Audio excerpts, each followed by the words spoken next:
यादव जी के लिए जोरदार तालियां बजाओ भाई। मनोज भाई से निवेदन है कि रघु यादव जी को माइक दें।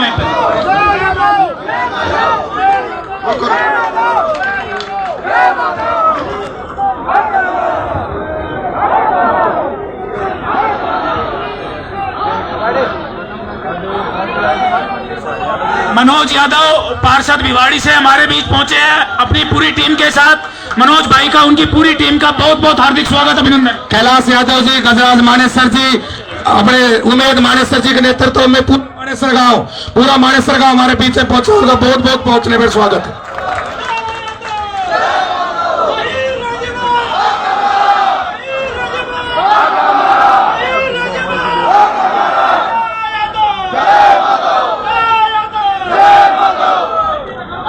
साथियों, इस धरने के आयोजकों को साधुवाद देने के लिए मैं आपके बीच में आया हूं। कोई तकरीर करने का मेरा इरादा नहीं है, केवल यही कहना चाहूंगा कि वर्तमान में जो भारत की सेना है, इसका गठन अंग्रेजों ने किया था, और अंग्रेजों ने किया था तो उन्होंने देश के, भारत के हिसाब से नहीं, अपने हकों की रक्षा करने के लिए, अपने स्वार्थ को आगे बढ़ाने के लिए जो उनको लाभकारी था उस हिसाब से किया था। जाति के नाम पर सेना में रेजिमेंट का गठन होना ही नहीं चाहिए था, लेकिन अंग्रेज जानते थे कि इनको आपस में प्रतिस्पर्धा में रखने के लिए, इनको लड़ाकर अपना स्वार्थ सिद्ध करने के लिए, बांटो और राज करो के अंतर्गत हमें इनको जाति के आधार पर संगठित करके सेना में बनाना चाहिए। तो ये जो वर्तमान में सेना का ढांचा है, ये भारत के हिसाब से नहीं, इस देश के हित के हिसाब से नहीं। हमारे बीच गांव नवादा की पूरी सरदारी आई है, उनका यहाँ पर स्वागत, अभिनंदन।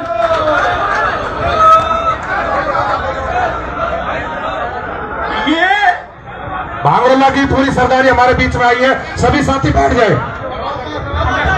नवादा गांव की पार्षद सतीश यादव जी और अपने जो सरपंच साहब हैं गजराज जी और भूया भाई, सबके नेतृत्व में पूरा नवादा गांव आया हुआ है।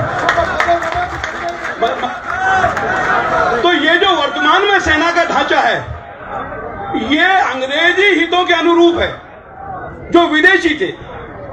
जब देश आजाद हुआ, अच्छा, अंग्रेजों ने जो सेना बनाई, उन जिन जातियों की रेजिमेंट बनाई, तो अहीरों की क्यों नहीं बनाई? इसका एक ही कारण है कि अहीर जो थे, यादव जो थे, वो विदेशी हुक्मरानों के खिलाफ थे, अंग्रेजों को इस देश से खदेड़ देना चाहते थे।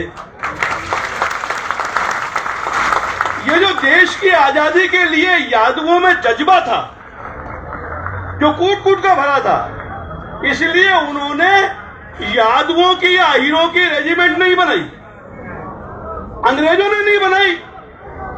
ये हमें समझ में आता है, क्योंकि उन्हें अपने स्वार्थ सिद्ध करने थे। तो जब देश आजाद हुआ, तो देश के नए हुक्मरानों को भारत की सेना का पुनर्गठन करना चाहिए था और जातिगत रेजिमेंटों को तोड़ देना चाहिए था,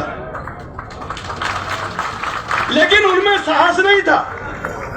वो तो खुद जाति के नाम पर लोगों को लड़ा करके राज में रहना चाहते थे। इसलिए उन्होंने अंग्रेजों द्वारा बनाए गए सेना के ढांचे को जारी रखा। तो जारी रखा तो हमें कोई दिक्कत नहीं है, लेकिन आजादी के साथ ही बिना कहे इस देश की सरकार को भारतीय सेना में अहीर रेजिमेंट का गठन कर देना चाहिए।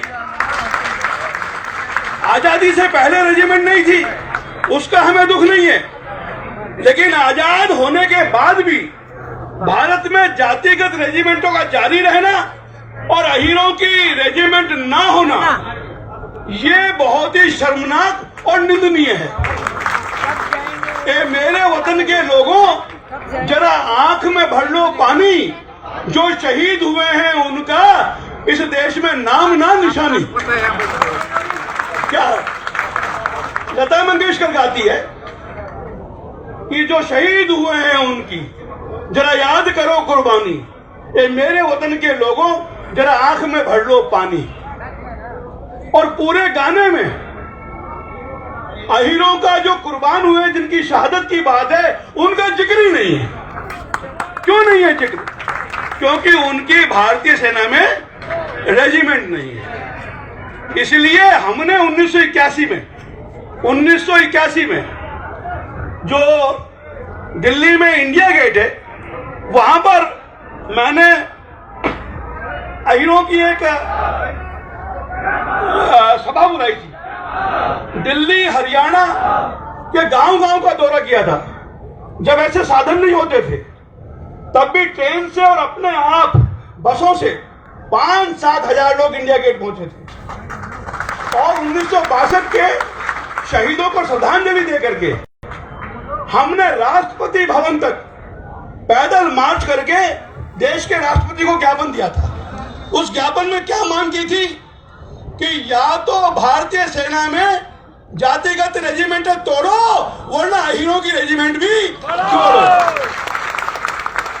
ये बात 1981 में हमने दिल्ली में जाकर के राष्ट्रपति भवन में राष्ट्रपति को कही। लेकिन साथियों, तब से लेकर आज तक कोई कार्रवाई इस दिशा में नहीं हुई है। मैं आज